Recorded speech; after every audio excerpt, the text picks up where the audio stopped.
महापुरुषों का जन्म और उनकी मृत्यु होती है, वह अपने आप में ही एक महोत्सव हुआ करता है।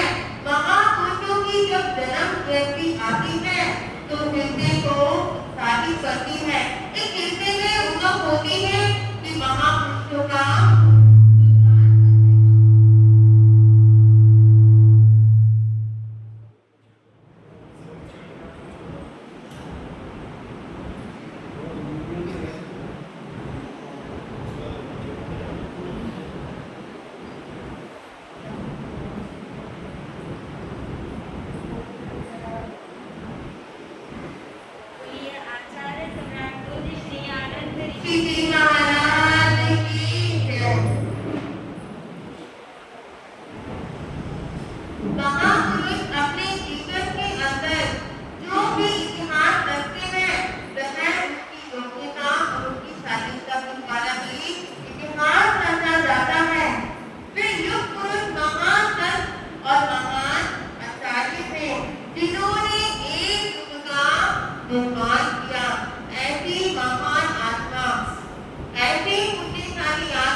उस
झोरी के समान है।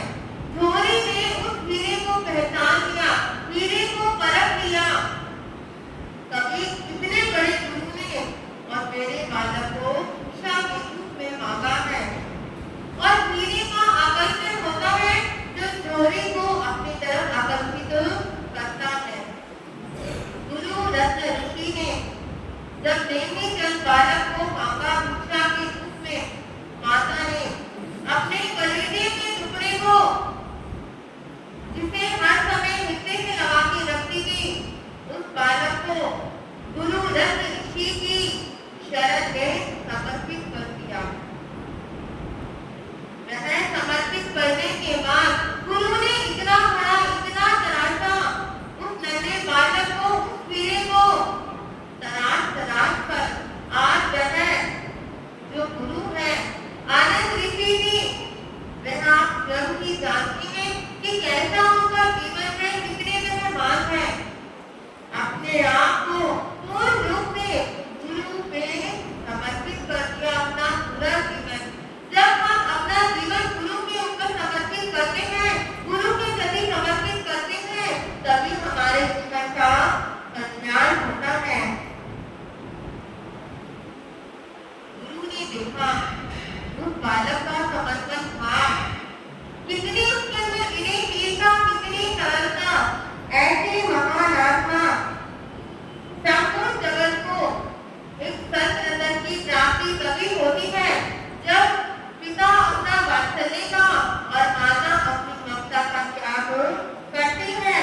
तभी हमें एक ऐसा रतन प्राप्त होता है, सबको, समाज को। आज हमें गर्व होता है कि ऐसे महान पूज्य गुरुदेव जिनकी हम जन्म जयंती मना रहे हैं, उनका अनुशासन, गुरु रत्न ऋषि जी का जो अनुशासन था, कहते हैं कि जब भी कोई बालक उनके चरणों में आता था तो वह टिक नहीं पाता था, क्योंकि जो उनका अनुशासन था वह बहुत ही कठोर था।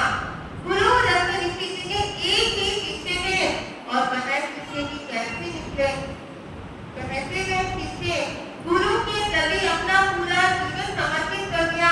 वह कहते थे एक ही शिष्य बनाऊंगा और वो क्या होगा, समाज होगा। आज कितना अपने गुरु का नाम उन्होंने रोशन किया। बालक का जन्म सिंचोड़ी गांव में, छोटे से गांव में बालक का जन्म हुआ और जन्मदिन में श्रावण शुक्ला एकदम तिथि को 27 जुलाई 1900 का जन्म हुआ। तारीख के हिसाब से देखा जाए तो आज का ही उनका जन्म है।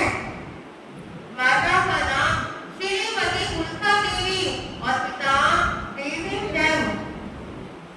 13 वर्ष की आयु में दीक्षा ले रही थी उन्होंने। एक बार जब वे बहुत ही छोटे थे तो माता ने कहा कि चलो हमारी नगरी में महासतियां आई हुई हैं, मंगल पाठ श्रवण करने चलते हैं। मंगल पाठ श्रवण करने के बाद वह अहमदनगर गुरु रत्न ऋषि जी के दर्शन करने के लिए जा रहे थे। मंगल पाठ सुना, सुनने के बाद पुराने जमाने की बात है, उस समय तो तांगा हुआ करता था। वह माता के साथ तांगे में बैठकर अहमदनगर गुरु रत्न ऋषि जी के दर्शन करने जा रही हैं। रास्ते में क्या हुआ, तांगे का बैलेंस बिगड़ा और वह नेमिचंद बालक जमीन पे गिर गया। जब माँ ने देखा कि मेरा बालक जमीन पे गिर गया, माता रोने लगी, चिल्लाने लगी। जैसे ही उतर के देखा तो माता को क्या लगा कि मेरा बालक गया। माता ने देखा कि मेरा बालक हंस रहा है और वह जो तांगे का पहिया था उस बालक के ऊपर से निकल गया और उस बालक को इतनी सी भी खरोंच नहीं आई। यह होती है धर्म की शरण, धर्म की कृपा, गुरुओं की कृपा। मंगल पाठ श्रवण करके निकले थे तो उस बच्चे का बाल माँ का भी नहीं हो पाया और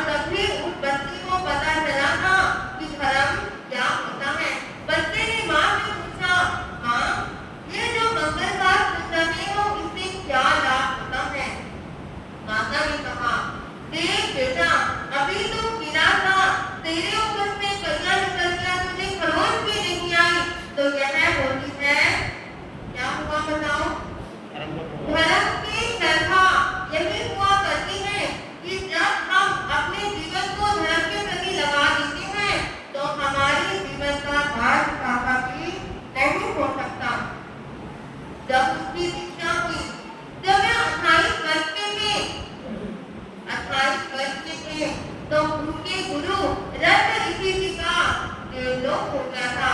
उनके ऊपर से उनका साया उठ गया था। जब एक गुरु का साया हमारे ऊपर से उठ जाता है तो उस नन्हे से बच्चे को 28 वर्ष का वह बालक, वह आनंद ऋषि जी, क्या पता होता है। पर सारे जितने भी जो बड़े महापुरुष, जितने भी आचार्य थे, उन्होंने क्या किया, जब वह आनंद मुनि जी ने उनको देखा कि जो गुरु का पद है वह किसको मिलना चाहिए, आनंद ऋषि जी महाराज को मिलना चाहिए। उन्होंने उनके गुरु का पद उन आनंद ऋषि जी महाराज को दे दिया था। 28 वर्ष की आयु में उन्हें आचार्य पद मिल गया था। आकाश में सुरेश्वर मक्खन से कोमल था, दृष्टि में विशालता, चिंतन में चेतना, व्यवहार में कुशलता और अंतःकरण में कोमलता, मुख में मधुरता और भावना में भव्यता, हृदय में सहजता और बच्चों के प्रति इतना स्नेह, इतना प्रेम भाव था उनके अंदर। कोई भी बालक आता, कोई चाहे वृद्ध आता, बड़े ही प्रेम से वह उनसे बोला करते थे। जब आनंद ऋषि जी महाराज की दीक्षा हुई थी तब वे बाल मुनि ही थे। तब एक बार किसी स्थानक में जब वह गए, उन्होंने देखा कि जो पुस्तकालय है, जो शास्त्र है, जो आगम रखे हुए हैं, वे क्या करने वाली हो रही है, पृथ्वी देखना करने वाली हो रही है। वह गुरु के बिना पूछे ही उसकी प्रति देखना करने चले गए।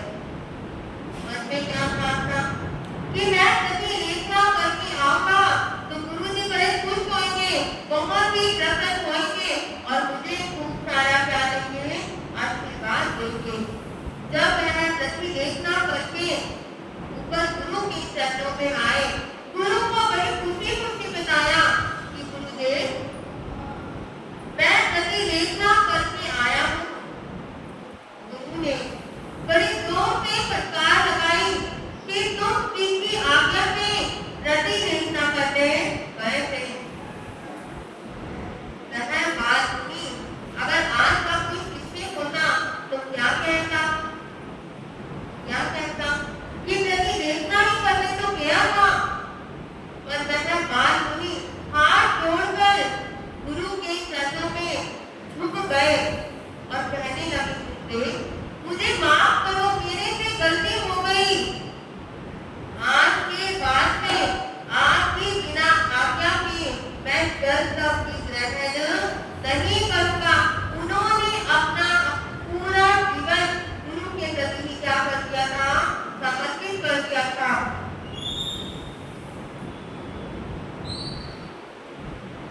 जब गुरु की कृपा होती है, जब गुरु आशीर्वाद देते हैं कि जो मेरा शिष्य है उसका इतना समर्पण भाव है मेरे प्रति, तो गुरु ने अपना सारा ज्ञान ही आनंद ऋषि जी महाराज को दे दिया था। गुरु चरणों में रहकर 11 से अधिक भाषाएं और 32 शास्त्रों का ज्ञान, 32 शास्त्र कंठस्थ थे एकदम। कभी भी किसी आचार्य की चौकिसी नहीं बनी और ना ही आज तक सुनी है। केवल एक ही आचार्य है और वह कौन है, आचार्य आनंद ऋषि जी महाराज, जिनकी चौकिसी बनी हुई है और जो तीर्थंकरों के साथ गाड़ी जाती है।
जय